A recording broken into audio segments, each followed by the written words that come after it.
तो बच्चों आज के इस वीडियो में हम लोग बात करने वाले हैं equation of motion by calculus method. ठीक है, तो यहाँ पे मेनली हम लोग देखेंगे third equation of motion by calculus method. ठीक है, कि किस तरीके से हम लोग कैलकुलस मेथड के हेल्प से थर्ड इक्वेशन ऑफ मोशन को जो कैलकुलेट कर सकते हैं। तो चलिए स्टार्ट करते हैं। देखिए मान लीजिए यहाँ पे एक पॉइंट है हमारा ए और एक दूसरा पॉइंट है हमारा बी। ठीक है, और इस समय पॉइंट ए पे जो पार्टिकल का वेलोसिटी है वो कितना है, यू है।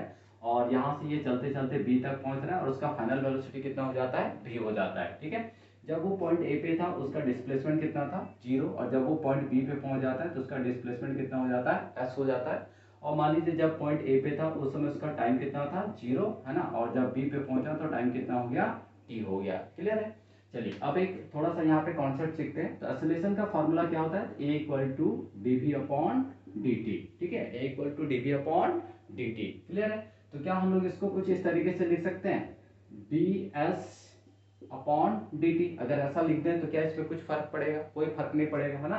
D S upon D S क्या हो जाएगा, कैंसिल हो जाएगा। तो फिर वही रहेगा a equal to D V upon D T. ठीक है, अब हम लोग क्या करते हैं, थोड़ा सा एक्सचेंज कर लेते हैं। जहाँ पे dt है वहाँ पे ds ले आते हैं और ds की जगह पे किसको उठा के ले जाते हैं, dt को।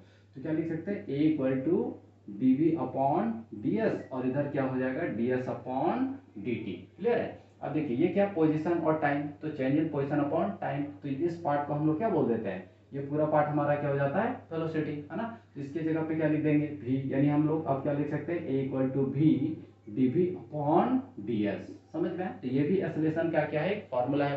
तो इसी फार्मूला का हम लोग यहाँ पे यूज करेंगे और इस फार्मूला का यूज करके हम लोग कैलकुलस मेथड के हेल्प से क्या करेंगे, थर्ड इक्वेशन ऑफ मोशन को कैलकुलेट करेंगे। ठीक है, तो चलिए इसको लिख लेते हैं, a इक्वल टू ये हो गया आपका v D V upon D S. ठीक, तो इसको हटा देते हैं। कैसे आया ये आप लोगों को समझ में आ गया, है ना।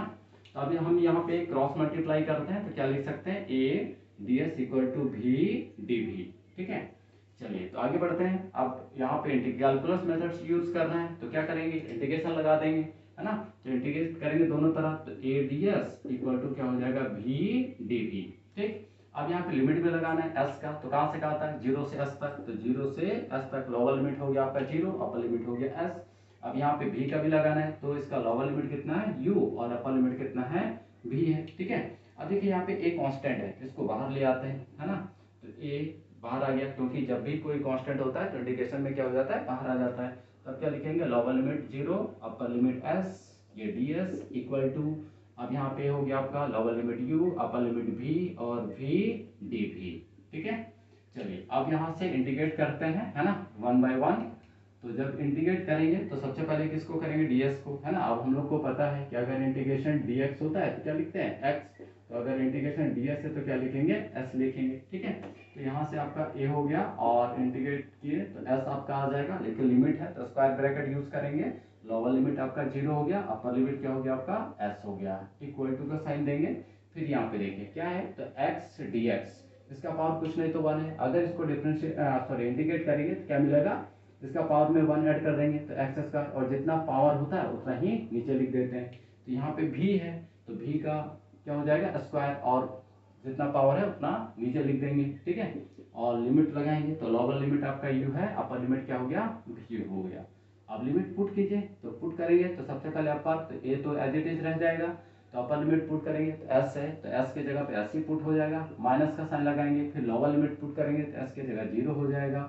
ठीक है, इक्वल टू, अब देखिए यहाँ पे क्या होगा, v स्क्वायर है तो अपर लिमिट पुट करेंगे तो v की जगह v ही हो जाएगा, यानी v स्क्वायर अपॉन 2। फिर माइनस का साइन लगाएंगे, फिर लोअर लिमिट, तो v की जगह u पुट करेंगे। ठीक है, यानी u स्क्वायर अपॉन 2 हो जाएगा। क्लियर है। चलिए अब देखिए यहाँ से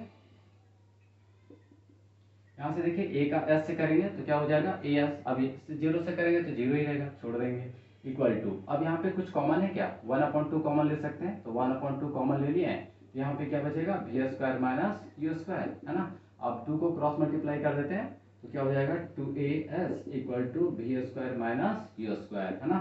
यानी देयरफॉर हम लोग लिख सकते हैं v square minus u square equal to 2as। ठीक है, यही हमारा क्या है, थर्ड इक्वेशन ऑफ मोशन। ठीक है, तो हम लोगों ने यहाँ पे देखा कि किस तरीके से हम लोग कैलकुलस मेथड का यूज करके जो है वो थर्ड इक्वेशन ऑफ मोशन को जो कैलकुलेट कर सकते हैं। ठीक है, तो आई होप बच्चों आप सबों को ये वीडियो समझ में आया होगा। तो मिलते हैं नेक्स्ट वीडियो में इसी तरह के इंफॉर्मेटिव वीडियोस के साथ। तो तब तक के लिए आप सबको थैंक यू, टाटा बाय बाय।